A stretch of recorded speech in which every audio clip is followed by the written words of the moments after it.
Oh, gente, esses momentos com Deus transformam tudo, né? Eu vou tentar passar para vocês o que foi que Deus trouxe no meu coração, porque eu sei que Ele não trouxe isso só para mim. Ele tem algo para falar com você. E que bom que você está ouvindo. Que bom que você parou tudo para ouvir a voz de Deus. Sabe, para Deus agir na nossa vida, para Deus falar conosco, nós precisamos dar espaço a Ele. Uma vida sobrecarregada significa que você está carregando pesos além do que você pode. E isso não dá espaço para Deus falar com você. Então vamos lá. No livro de Ageu, Deus estava falando para o rei e para Josué. Mas na verdade, Ele está falando com você. Escuta o que eu vou dizer. Porque isso que Ele está falando é com você. A palavra é viva, porque ela foi escrita há muito tempo, mas ela fala ainda hoje. E diz assim: dentre todos vós, os sobreviventes.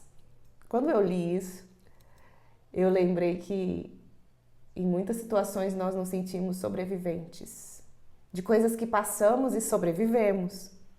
Então aqui ele está falando com pessoas que tinham sofrido, que tinham passado por um período difícil, que talvez hoje seja o momento que você está passando no seu casamento, no fim de um relacionamento, de uma situação financeira difícil. Quem se lembra de ter visto este templo em sua primeira glória? Eles estavam falando da construção de um novo templo, que representa a construção de um novo tempo na sua vida. Quem se lembra do tempo que você viveu? Comparado ao primeiro, não é como nada o que os vossos olhos contemplam agora. Todavia, diz o Senhor, coragem, Zorobabel. E aqui ele fala, coragem, Laura, coragem, Estela, coragem, Alice, coragem, Carla, coragem, Eliette, coragem, esforçai-vos, todo o povo da terra. E trabalhai com dedicação, porquanto eis que eu estou convosco, assegura o Senhor dos Exércitos. Esta, pois, é a aliança que estabeleci convosco quando deixaste o Egito. O meu espírito está presente entre vós, não temais, pois assim promete Yahvé, Deus dos Exércitos. Muito em breve farei tremer os céus e a terra, o mar e toda a terra seca. Quando você entrega para Deus aquilo que você está passando, não importa se lá no passado o que você viveu foi excepcional, se lá no passado o que você viveu foi muito bom, a glória que está por vir, a glória da segunda casa, a glória desse segundo templo será maior que o da primeira. E eu sei que quando a gente passa por um momento de frustração, de dor, de perder algo, às vezes de perder alguém sem perder, entende? De você perder o coração de alguém que está dentro da sua casa. Quando você está passando por essa situação, você se questiona, será que um dia eu vou viver algo melhor do que aquilo que eu vivi? Eu me lembro que eu tinha um namorado na igreja. Eu tive 2 namorados. Um na igreja, não, os 2 na igreja, né? O Paulo, que é meu marido, e um relacionamento com um rapaz que eu gostava muito dele. E eu terminei. E eu olhava para o lado, e eu terminei gostando dele. Eu terminei por um direcionamento de Deus no meu coração, que ninguém falou. Eu fui lá e terminei, e sofri.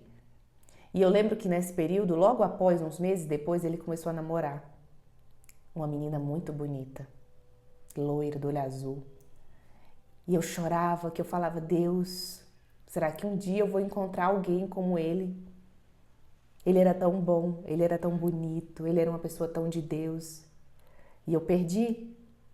E eu falava, Deus, as minhas lágrimas estão regando a minha semente. Porque eu olho para um lado, eu olho para o outro, na época, na igreja, eu não via ninguém que me interessava. E eu não queria pegar uma pessoa que tinha acabado de entrar, sabe? Eu queria alguém já tratado, alguém que profundo em Deus. Eu falava, Deus, oh Deus, da onde vai vir essa pessoa? Será que eu vou achar alguém melhor? Será que eu tomei a decisão certa? E realmente as minhas lágrimas regaram a minha semente.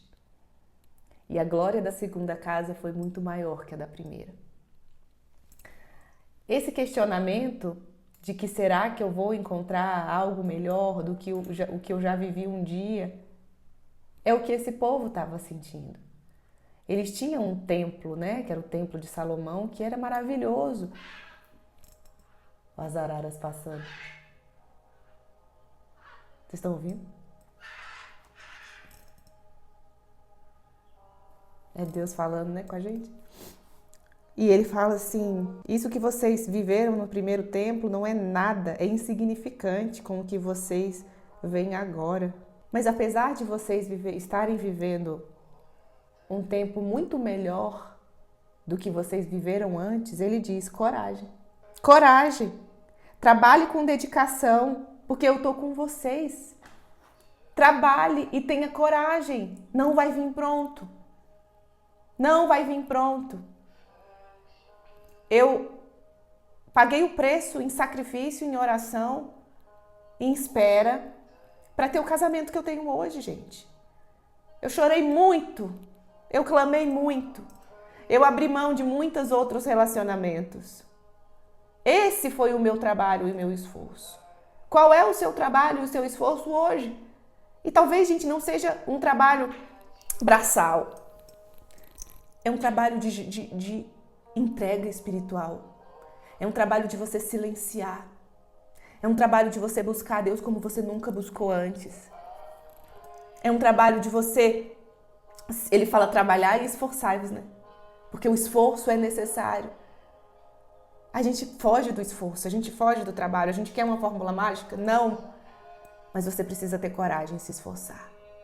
Para se manter nessa posição em Deus. Para não querer atropelar os processos e dar uma ajudinha para Deus, sabe?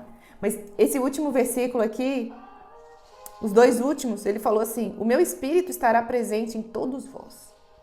Se o Espírito de Deus está em você, não tenha medo.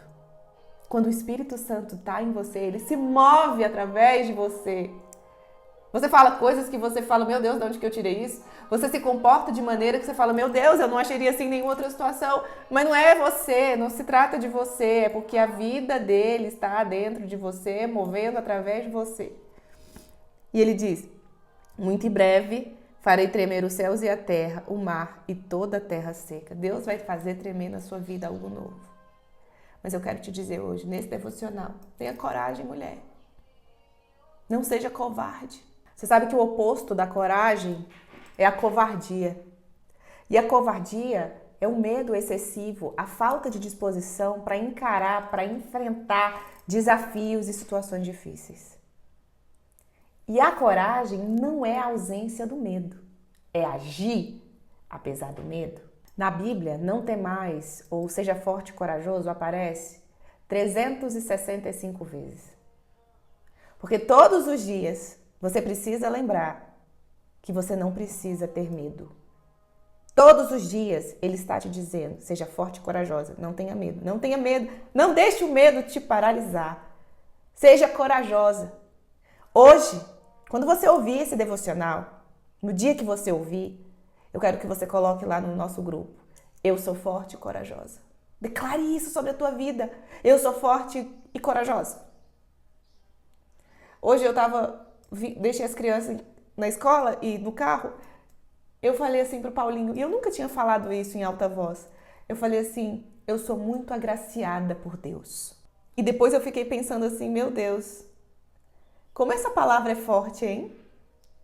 Uma pessoa agraciada é uma pessoa que recebe graça de Deus. Graça é favor. Graça é autorização para prosperar.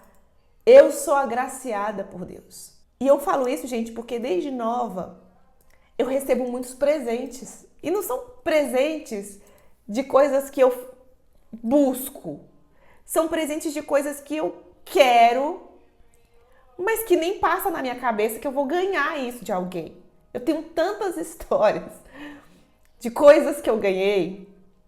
E aí hoje eu recebi uma mensagem 1h da manhã de uma amiga minha que é dermatologista.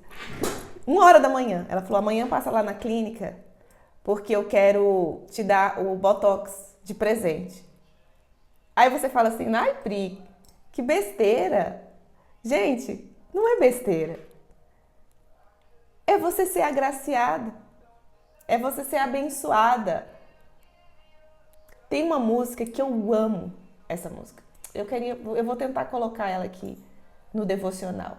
Essa música, ela diz exatamente o que eu acredito e o que eu tenho vivido. Quem busca riquezas perde a alma, perde a calma, se perde totalmente.